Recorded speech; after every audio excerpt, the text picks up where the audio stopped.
This session will be Journey of Expansion, where art, mind, and elevation converge. Also, these are very cool images that we are generating through a program called Midjourney, AI-generated art. Very cool. Okay, so now Lalita,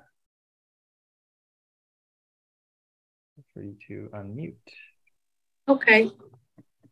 So, do I start now then? You have the floor. Okay. Namaskar, everyone. I'm Lalita.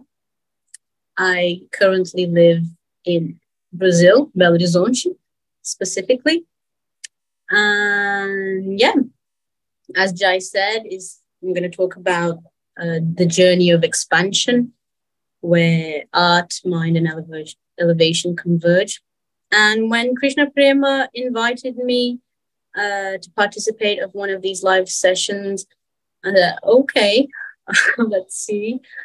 And the only thing I could really think about on a topic that I actually could barely speak for, I don't know, like 30, 40 minutes would be about art and how that has been very present in my life since I was a small kid, and even nowadays in my spiritual path, my spiritual life, and how we can use art as a tool for service in the world. And that's how I can relate to service through art. So yeah, I think not much about that. I've studied most of my life in a Waldorf school of Rudolf Steiner, and I think I had a pretty good base from my experience in the Waldorf Steiner school, because it's like basically art everywhere. So it's like music, it's theater, it's dance, it's instruments. And yeah, there are some pros and cons with Waldorf education, but at least on the artistic side, it gave me a pretty good base and a pretty good creative opening. So yeah, I think we can start. I'm going to share. Can I share the screen, Jay? Yes, you have permission to do so. Also, one thing I forgot to mention, just for everyone, we have translation available for both Portuguese as well as Spanish. You need to go to the interpretation option and then choose the room of the language you would like to join. That's it. Great. So just sharing.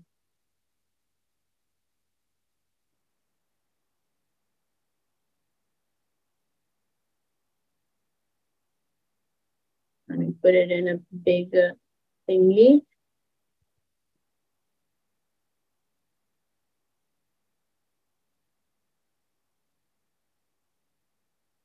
Okay.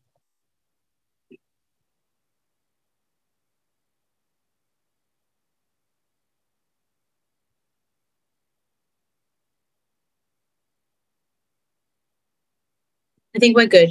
Can you all see it? Yeah, right? Yep, looks great. Okay. Okay, so journey of expansion, where art, mind, and elevation converge. I decided to talk about many very deep subjects at once, but some of them I'm going to talk a little bit superficially because they're very deep subjects. And I just tried to like put it all very compactedly in one presentation. Okay.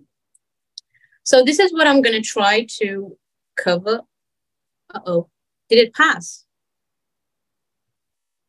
Could you see the second slide? No.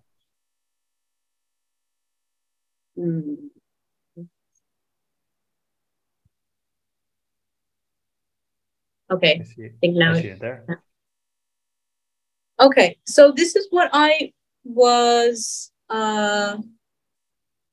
what I'm going to try and explain today. So I'm going to start with the 5 layers of the mind, the KOS'As. Again, I'm going to talk about this very briefly and very superficially, okay?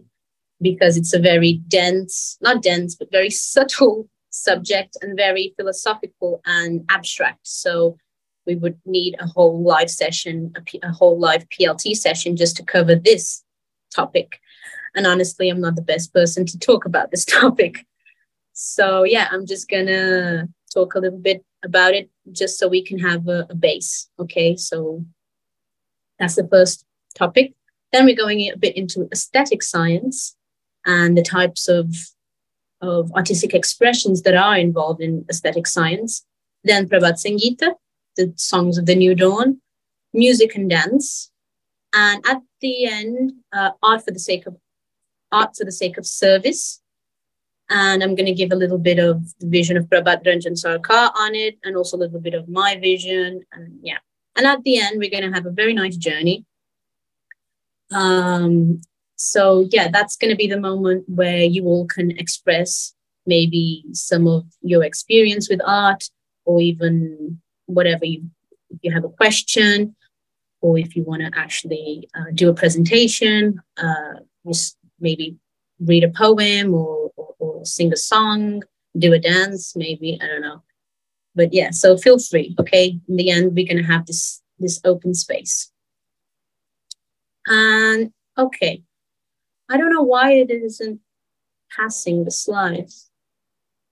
I have to keep doing this all the time. Okay. Okay, as I said, we're going to start with the koshas, so the layers of the mind, 5 layers. Again, just reminding you, I'm going to be very brief on this subject. It's a very deep subject, and I'm just going to touch a little bit on it, okay? So our first layer is Kamamaya kosha on it's our conscious mind, our crude mind. So basically, this portion of the mind is responsible to receive the vibration of the external world through the senses. So everything we see, everything we touch, everything we hear, we're receiving it on this particular layer of mind. So yeah. And then going a little bit deeper, then there is Manomaya kosha, the subconscious mind. And this is the portion of the mind responsible for our memory, for our contemplation, experience of pleasure and pain, dreams, and our thoughts. So basically everything we think, it's all happening in the subconscious mind, in the Manomaya kosha. And this is where, well, our desires are created as well. So in the Kamamaya kosha, the conscious mind, we see something, we touch something, we feel something, and then we create the desire, like an ice cream, for example. We see an ice cream or we hear the ice cream truck and say, okay, and the desire is created, and then goes to our subconscious mind, and then we do the action. We get an ice cream.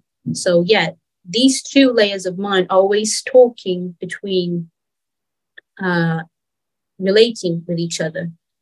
So it's that, like you look at something, you feel something, you get the desire, and then you put it into action. And then it's that the whole time. And basically, this is our survival mode, almost. And most of us human beings, throughout a lifetime, we only stay in these 2 layers of consciousness, of mind.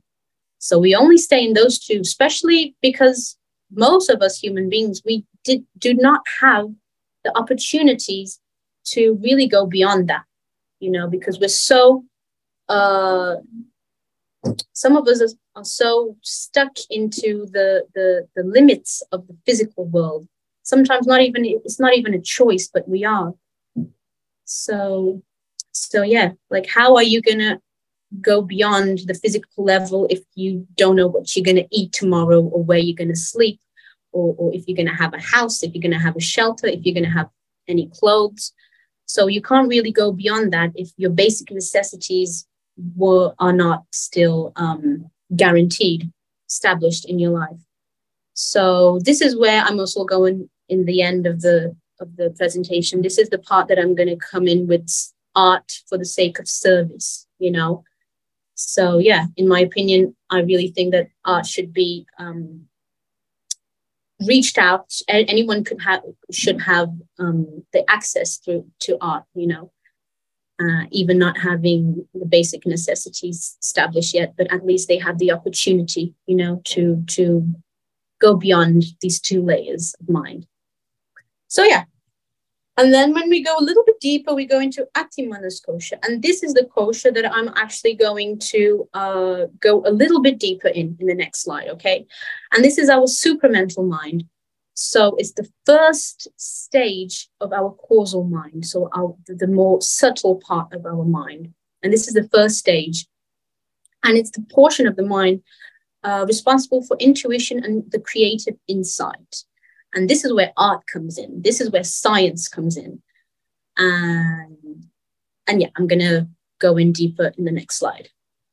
And then going a little bit more deeper, we've got Vijnanamaya kosha. So this is the second stage of our causal mind, our subtle mind. So it's the subliminal mind. And in this portion, it's where we can discriminate. We can really perceive between what is lasting and what is not. So what is infinite and what is finite, that has an end. And yeah, and together with this comes viveka and vairagya. So viveka is this discrimination, you know, when we can really see what is an illusion and what is real, basically. So this viveka, it means discrimination, to discriminate. And then vairagya is the detachment. It's like the detachment from these things that aren't lasting, that are, you know, that they can come to an end. So whatever we see that is, and we perceive and we understand that is not the point of our lives and our goal. So we detach from that. So this is when we go into Vijnanamaya kosha. And then we go into the highest state of mind, the highest kosha of the mind, that is Hiranmaya kosha. Our beloved Hiranmaya is here. It's got a great name. And this is the subtle causal mind. So it's the highest level, actually, of the mind. And it's considered the golden layer because it's the space between the rest of the other layers and the soul. So you're like almost touching the soul when you get to this state, to this point. And in this case, the feeling of I is latent and the awareness of the individual unit self is unmanifested. So it's basically you're almost becoming one with the supreme entity, with the infinite consciousness. Yeah. So that must be very interesting. So that's a little bit about the koshas, just a very brief explanation. So, and then going to the next one. Oh, I have to do this every time. I don't know why this is happening. Sorry, guys, but I have to like close it and then open it again so I can pass. Okay, so the next slide. As I said, I was going to go a little bit deeper into ATIMA'NASA kosha. As I said, is the kosha, the layer of the mind that's responsible for the intuition and the creative insights of the human nature. And this is the first stage, again, this is the first stage of our subtle mind. So after coming from our like subconscious and conscious levels, this is where we start going into a higher level, you know? So this is like just the beginning. And it's responsible for intuition and creativity. And the vibrational flow from this layer of mind has inspired the lower koshas, so the Kamamaya kosha and the Manamaya kosha, and has given birth to great discoveries and achievements in art and science through history. So all these amazing discoveries and theories of like, you know, I don't know, Einstein and Galileo and I don't know, Van Gogh, all these big personalities throughout history. This is where everything happens. This is in the ATIMA'NASA kosha is where everything happens, where everything starts, all these ideas, because this is where creativity and intuition is being expressed. So yeah, I'm going to talk about this on the next slide as well. An interesting fact, the samskara gets its first expression in this kosha, the ATIMA'NASA kosha. Well, if you don't know what samskara is, it's basically our reactions in potential from other actions that we've done in this or past lives, and where we have to go through these samskaras, so we can evolve as human beings, you know, and we're always creating new ones, and we're still burning past ones. And yeah, it's a whole load of samskara drama. So yeah. So in this point, in this kosha, is where the samskara is first expressed. And second very interesting fact is the first desire for sadhana is expressed. So the first desire for the spiritual practices is expressed. So that's also very interesting. And how do we stimulate this layer of mind? Is through the beauty of nature and through devotional music. That's why throughout history we've seen so many like artistic paintings, and they always paint about nature, you know, about trees and the sea with their own interpretation, because it's really inspiring. It really inspires this layer of mind. And also with devotional music. About devotional music, I'll get into it as well. And then the feelings of awe and peace are also expressed. So this is the importance of art, in my opinion, because if is in this part of our mind is where everything starts. So the first samskaras are expressed. The first desire of sadhana is expressed. And this all can be stimulated by music and dance and nature and philosophy and literature and poems, whatever. So you see how it's important. So yeah, that's my point with ATIMA'NASA kosha. So yeah. There I go again, so I can pass the slide.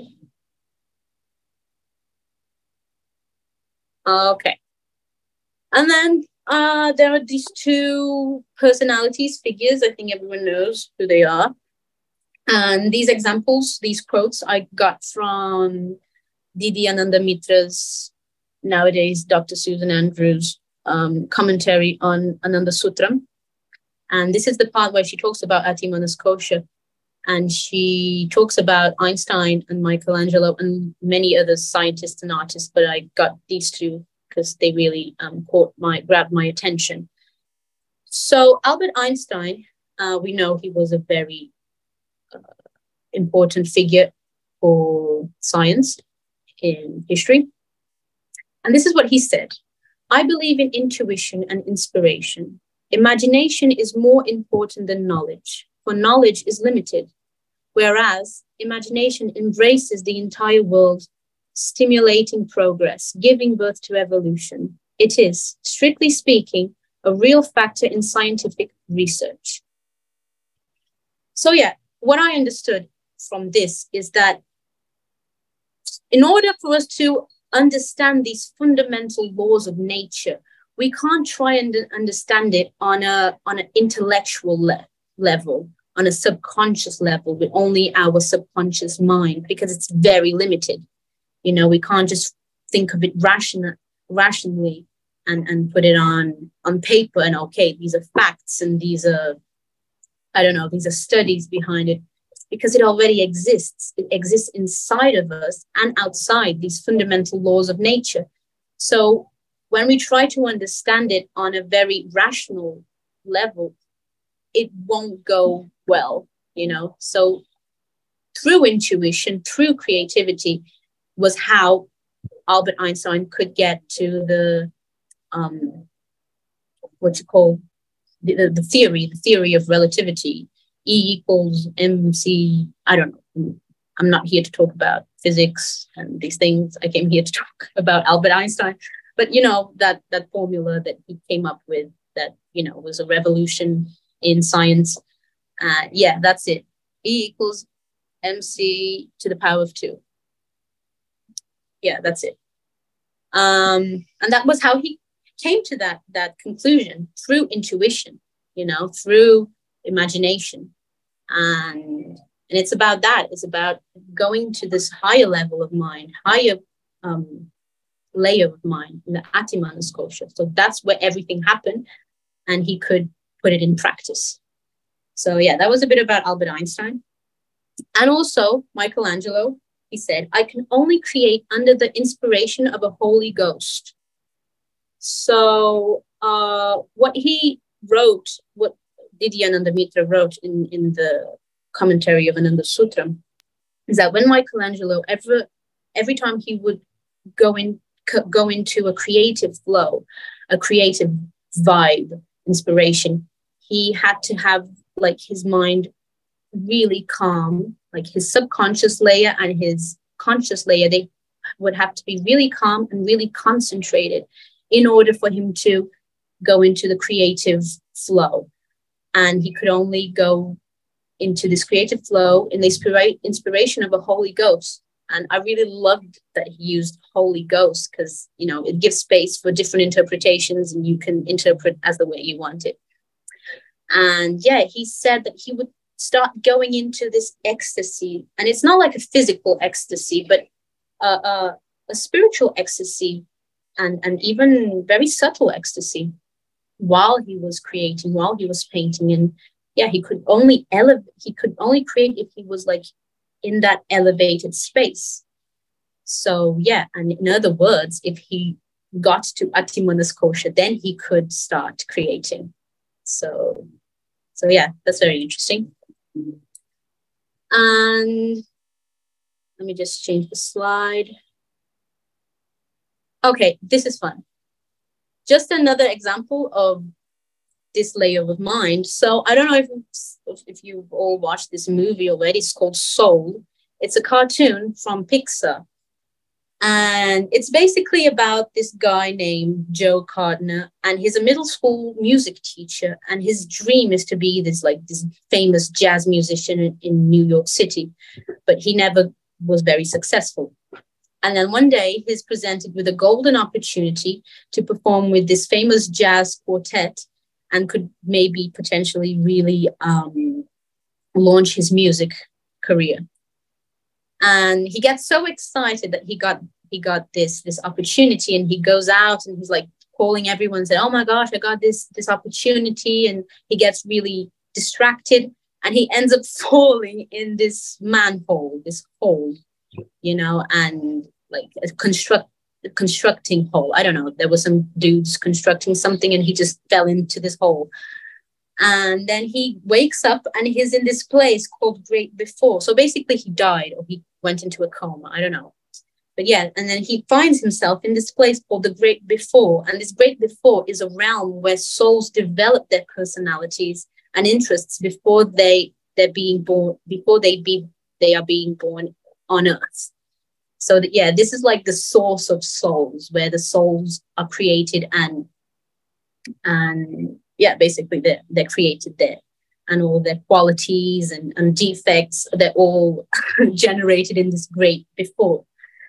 And he hates it. He doesn't want to be there. His soul doesn't want to be there, because he's got to go back to Earth so he can play in the place in the jazz quartet. And then there's a whole story behind it. He tries to go back to Earth, but there are these scenes when he's still in a human body, in a physical body, when he's playing the piano, doing the audition, and it with visual effects, of course, they show him like going to another level, another dimension of mind, and while playing the piano. And in my interpretation, it is like getting to ATIMA'NASA, through the playing of the piano. And then there's this other scene as well of, there's this dude, I don't know, they're all dead, right? The souls there in the Great Before, and Joe is there, and he's trying to get out of there and stuff. And then they see the soul, a soul, it just appears out of nowhere. And he goes, "Okay, what's that? I've never seen that." So, "Oh, it's because he's in a artistic trance," something like that. And there's this guy in Earth, and he's just like dancing around with a stop sign, and he's like so emerged and so in the flow and really so in the flow on another level. He's not there anymore physically, you know. So his soul went to the great before, but he's still alive. And that's the beauty. That's how art, this metaphor, you know, how can art take your soul into this other dimension, into this other level. And it's a really interesting movie. I think you all should watch it. And there's a really deep philosophical reflex there. So, yeah, I think you should all watch it. That's a little bit about Soul, the movie. And okay, going ahead. And now we go into aesthetic science.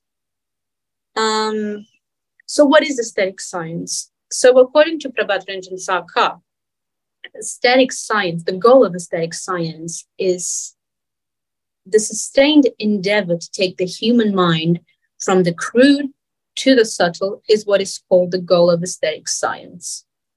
So yeah, basically the constant struggle, the constant work, to take humans' minds from the crude, from the dense to the spiritual to the subtle is considered aesthetic science. So yeah, and in this case, many things can go in, many different artistic expressions can come in. So as if music, PRABHAT SAMGIITA, poetry, literature, and even philosophy, you know, all this can come in this category of supraesthetic science. Anything that elevates human mind, you know, and with different ideations, optimism, happiness, joy, or anything. So there are many types of ideations involved in aesthetic science that can really elevate human mind. So yeah, that's a little bit about aesthetic science. And okay, here we go again. Next. I don't know why it's doing this.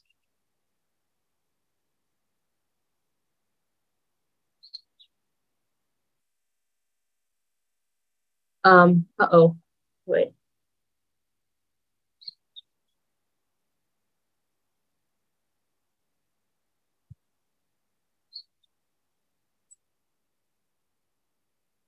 I think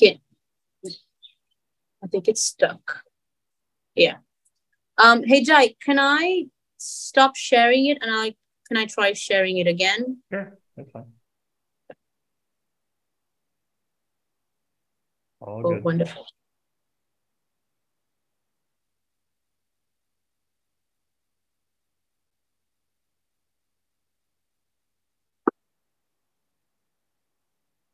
Oh yes, now it's working. Okay, wonderful. Thank you. Okay, now going deeper, a little bit deeper. So we've got the second part. So we've got supraesthetic science. And what is that?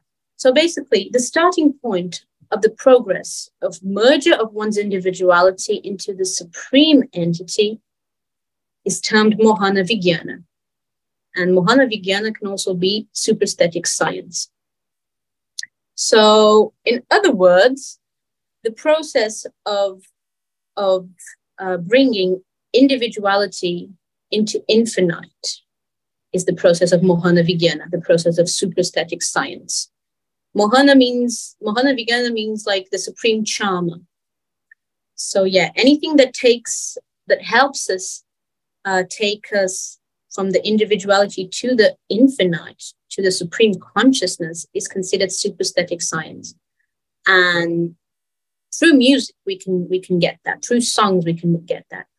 And are all varieties of songs included in supraesthetic science? Technically, no. So what is included is kirtana. So kirtan, you know, the chanting of mantras, especially the one that we just heard today, Bhavanam Kevalam, in the beginning of our session. It's very powerful. It can really take us close to the supreme entity.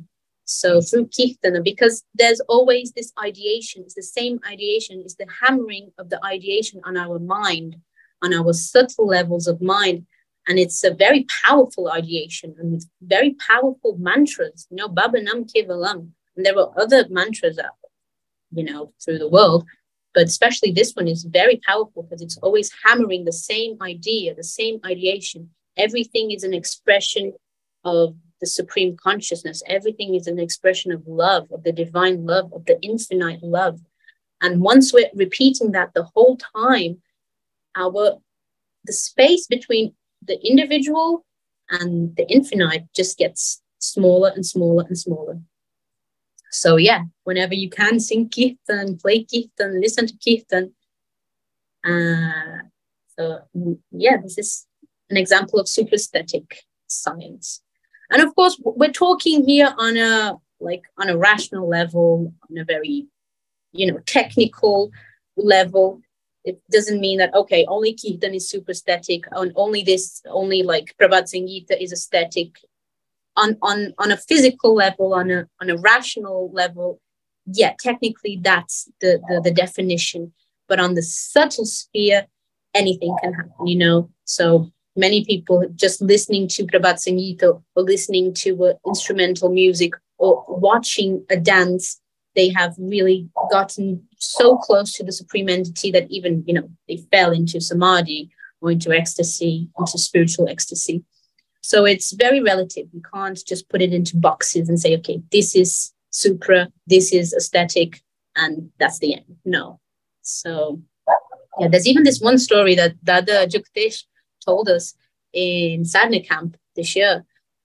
He said that there was this one acharya. He was just like at the beach and looking at the sky, and he saw a bird flying, and he really, his ideation was so strong that he just saw the bird flying and said, oh my gosh, look at this supreme consciousness expressed in a bird. And and it was so strong, and he just completely fell, you know, into samadhi, into bliss. And it's very relative. So it doesn't depend on just this aesthetic science. It depends on your ideation. It depends on your devotion. It depends on, well, your own samskaras, basically. So yeah, that's a little bit about aesthetic and supraesthetic science. And then we'll go a little bit deeper into the categories of aesthetic science and supraesthetic science. And the first topic is PRABHAT SAMGIITA. So what is PRABHAT SAMGIITA? As Prabhat Ranjan Sarkar, he defines, is the feeling of, so PRABHAT SAMGIITA is the feeling of the heart, the expression of the heart, and it has been written with the ink of the heart. So yeah, he's very poetic, isn't he? And well, PRABHAT SAMGIITA means songs of the new dawn. And well, he wrote Prabhat Ranjan Sarkar, he wrote 5,018 or 19, I'm not sure now, songs in a scope of only 8 years. So from 82 up to 90, he wrote all these songs. And he wrote them because he noticed that there was an urgent need of a cultural renaissance for the all-round progress of humanity. Because he saw, oh my gosh, look at all these human beings. They're really dense and they're really doing not very nice things, and society and humanity is like almost going backwards, going, you know, back. And so he really wanted to do this revolutionary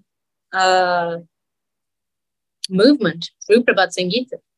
And in these songs, he talks about like so many aspects of life, as social aspects, as philosophical aspects, as everything, basically, everything.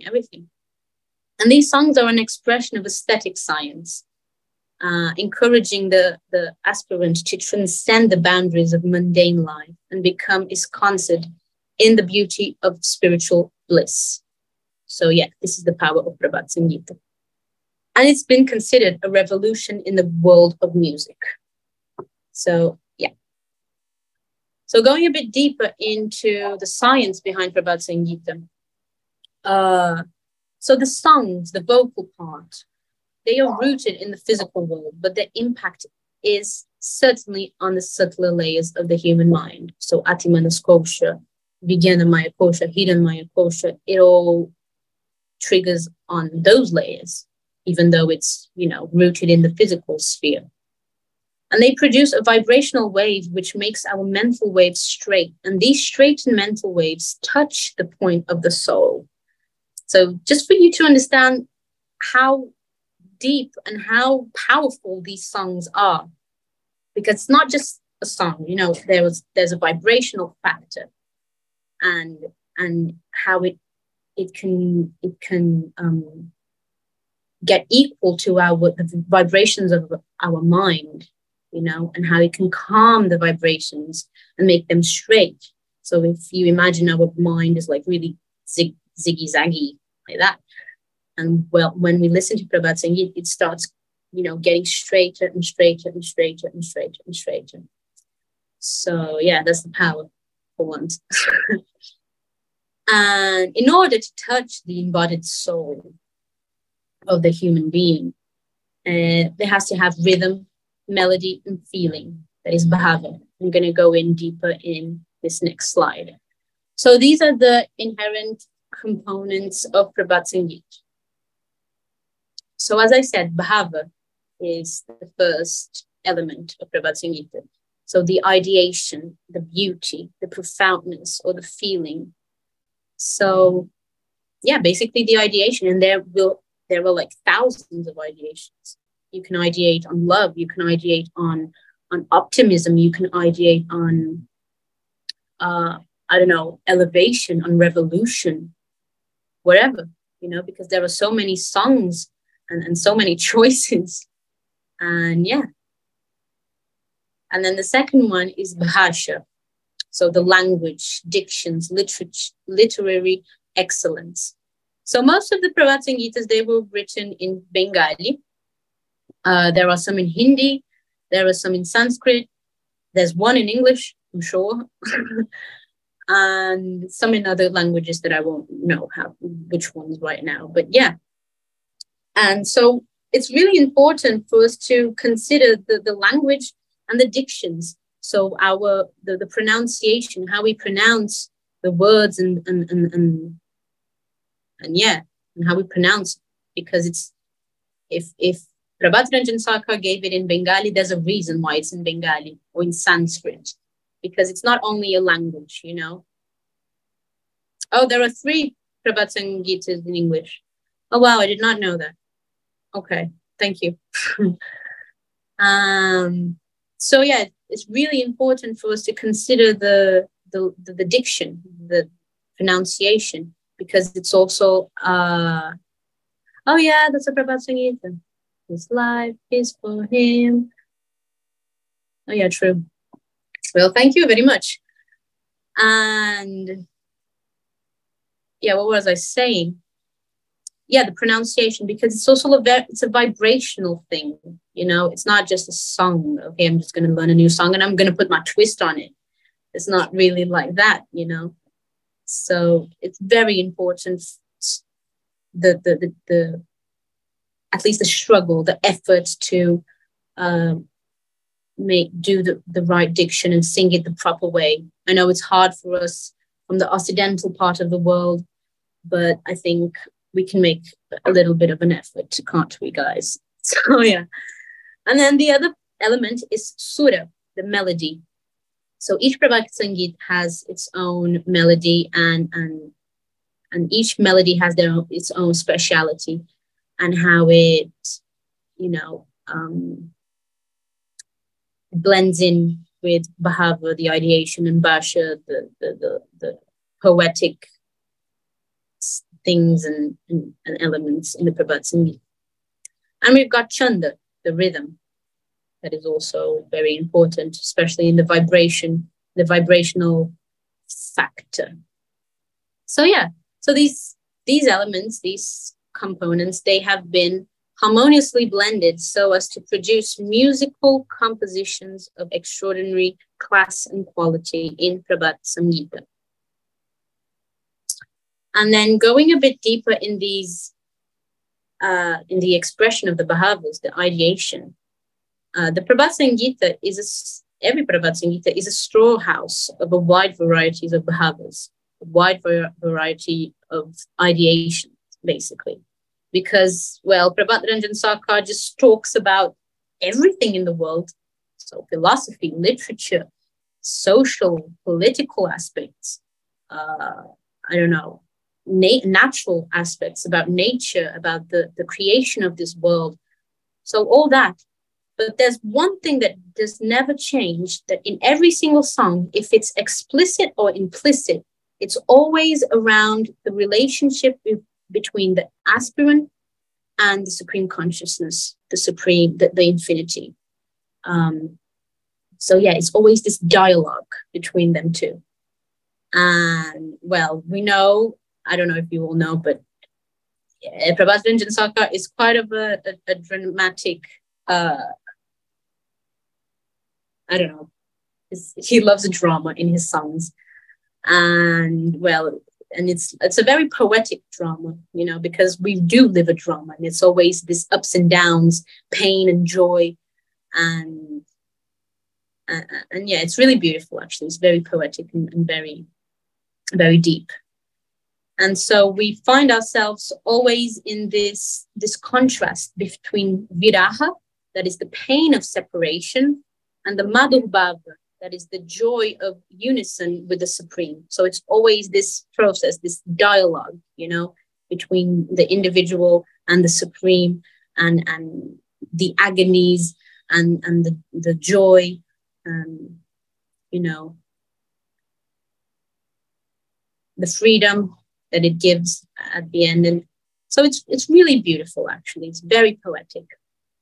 And it's not just learning a song, you know, it's studying philosophy through the sweetest way possible, through music, you know. What else do you want more? You're learning like really complex and deep ideas, but through music, you know, and not on a conscious level, not on a subconscious level, on a level beyond that, you know, on an intuitive layer, on a creative layer. So it's not something that you can really understand with your rationality. It's not a type of music that you can understand with your conscious mind, subconscious mind. So yeah, that's a bit about Prabhat SAMGIITA. And then we go into music and dance. And well, just historically speaking, 7,000 years ago, Sadashiva, Shiva for the close ones, he introduced dance, music, well, songs and instrumental music. And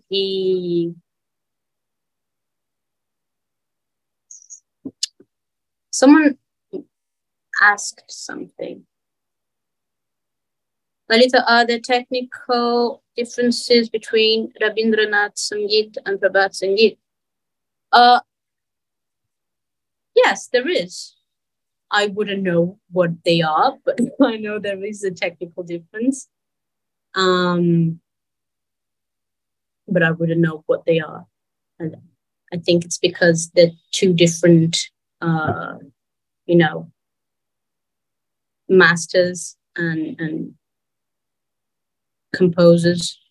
But the technical difference between the type of music and the vibrational factors, I wouldn't know how to explain it to you. So, yeah. But okay, so going into music and dance. As I said, Sadashiva, Shiva, he presented us with the science of music, the science of dance, or the science of Samgita.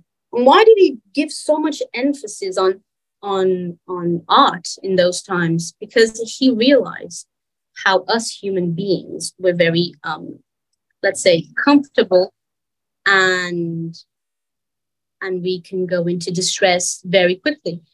And in order for our subjective approach, right, for our spiritual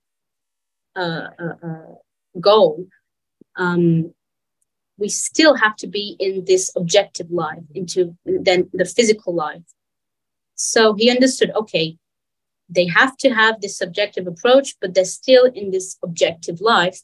So I'm going to do something to make it easier for them, for those human beings. And then he created SAMGIITA, you know, because music, dance, song, instrumental music, all this, it can be present in all spheres, the physical world, the mental world, and the spiritual world. And then it can really help our minds to calm down, to then go into the spiritual practice, like meditation, for example.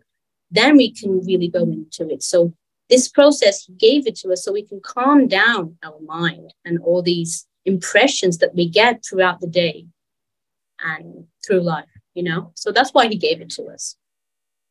And then just breaking it down. So SAMGIITA, or music, for us at this part of the world, Occidental part, we understand it as the group of dance, song, and instrumental music. So as I said already, the first one is Gita, so it's song. And just like the PRABHAT SAMGIITAs, they should produce a vibrational wave which makes our mental waves straight. And these straight mental waves touch the point of the soul. So the same idea of PRABHAT SAMGIITA. This is what he gave as a ideal Gita, an ideal song for our spiritual life, for our spiritual walk. And then we go into Vadya, the playing of instruments, and how this is important, the instrumental music, especially with Kirtan, because it's always like, it helps to hammer the ideation in our mind.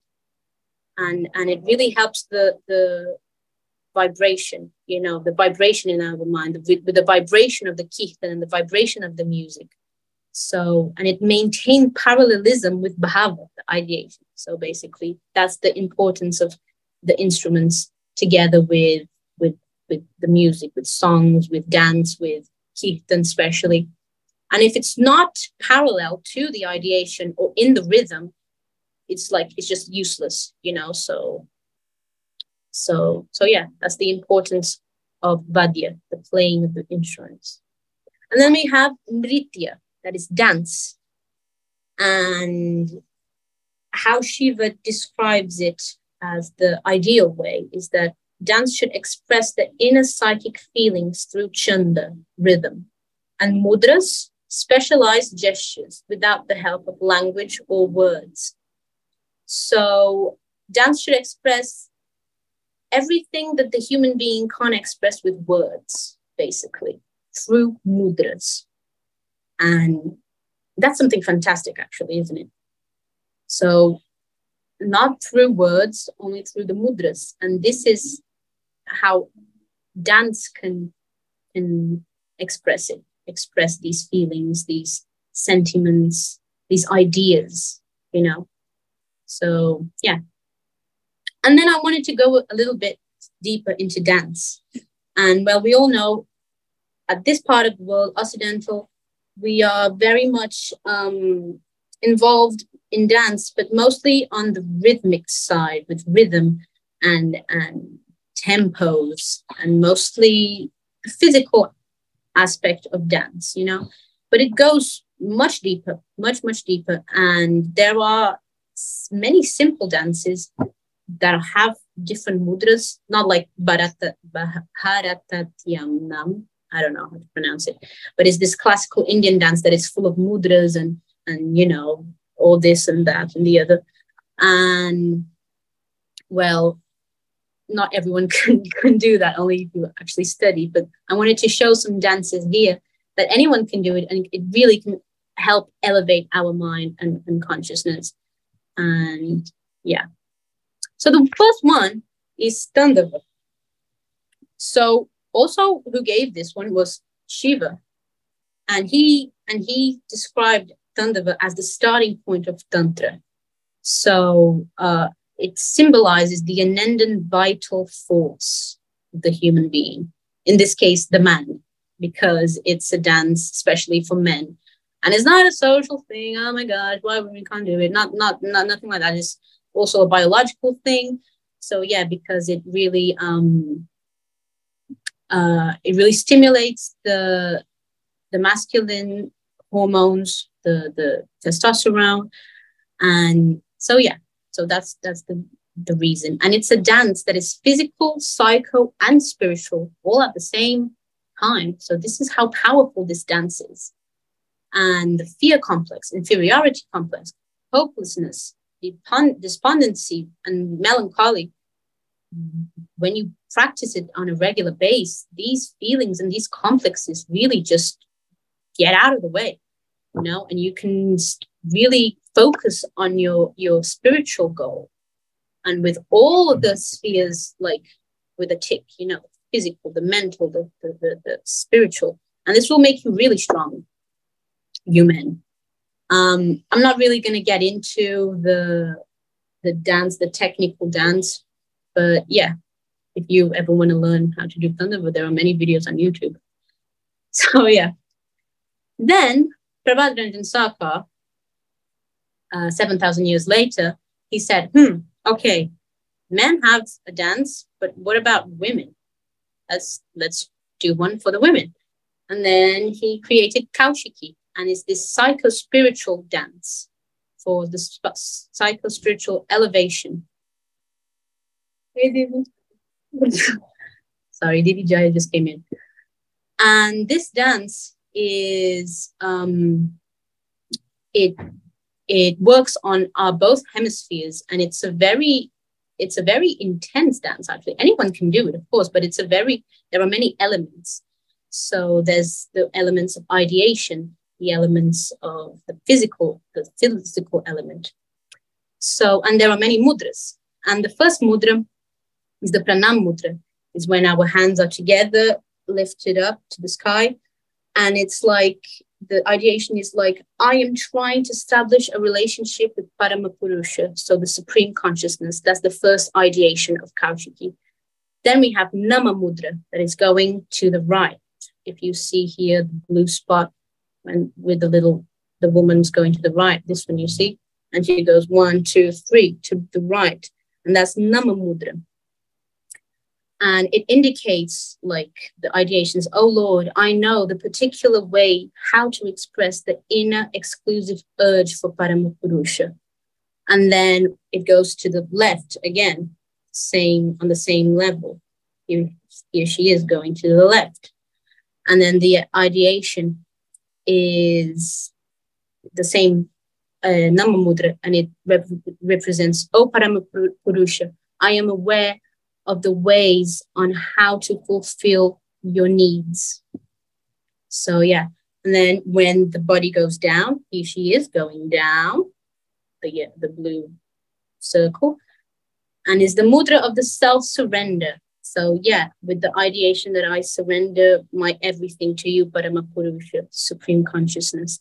And then when she goes back, it's then the ideation is, whatever might be the obstacles and impediments in my way, I am determined to overcome them.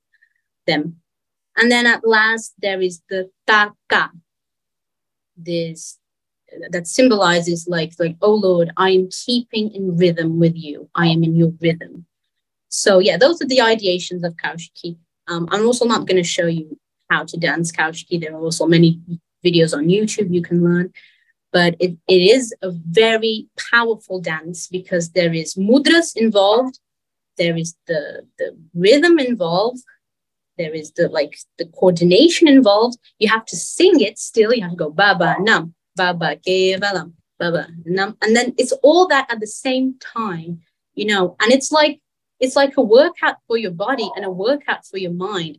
If your mind had muscles, he'd be like really strong, you know, like bro gym bro, actually. So yeah, your mind would really be in shape. So yeah, this is a very special dance, and especially for women, it really works on our hemispheres and on our hormones and on our menstrual cycle. So all that. and there are more than 22 benefits. So it's really interesting to do it also for the physical benefits, but also with the ideations. The experience is completely different when you know the ideations, you know? So yeah. And then there's this other dance, it's Lalita Mahmika, and it comes together with Kirtan, as we said it, okay? In the beginning, like the chanting of the mantra. And Lalita Mahmika is a dance. It's the dance of pure, soft and sweet devotional sentiment, a spirit of self-surrender to the supreme entity, with the mudra, with our hands up towards, the sky, with a feeling of surrender itself, and also with the tapping of the toes behind the foot, like the repetition. It really helps our ideation. And there's also the secretion of the pineal gland, and it makes us feel really, really happy and with a lot of love and a lot of joy and so much sentiment, And this dance really will help us in our spiritual path. And Lalita, like me, just joking. So Lalita means is this sweet and devotional and soft. I love it how Dada defines it. Dada Sadananda said in one of his videos, it's like the heart. It's like if it was the heart of the heart. So Lalita Mahmika is the dance of the heart of the heart. So this is how pure it is.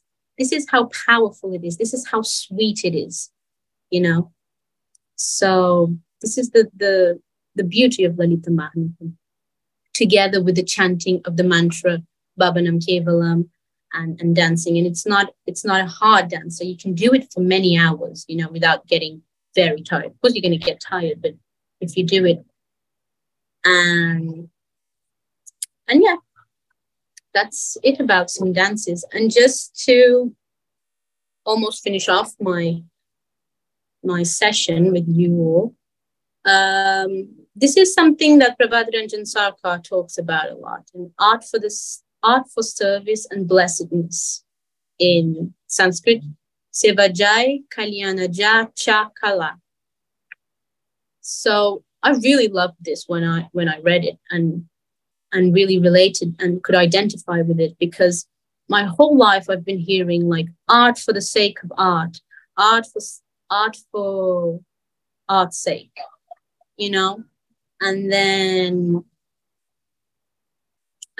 George Sand, this really cool dude, said this: art for art's sake is an empty phrase. Art for the sake of truth, art for the sake of the good and the beautiful, that is what the faith I am searching for. And I completely agree with George Sand. I think if we have art as a tool for service, and there are so many people searching and they're really thirsty for this opening, this mind opening, and if we can do it through art, it's really beautiful, and the right kind of art, because there are many things out there that are considered art, and it's actually just going against human nature and against evolution. So yeah, if we really take the right ways of art to the world and to different people, this could really be revolutionary, So yeah. So that's what I feel. And I really wanted to talk a little bit about, poetry and literature and what Prabhat Ranjan Sarkar has on that. But I think, I'm already over my limit. So yeah, that was the presentation. Thank you so much.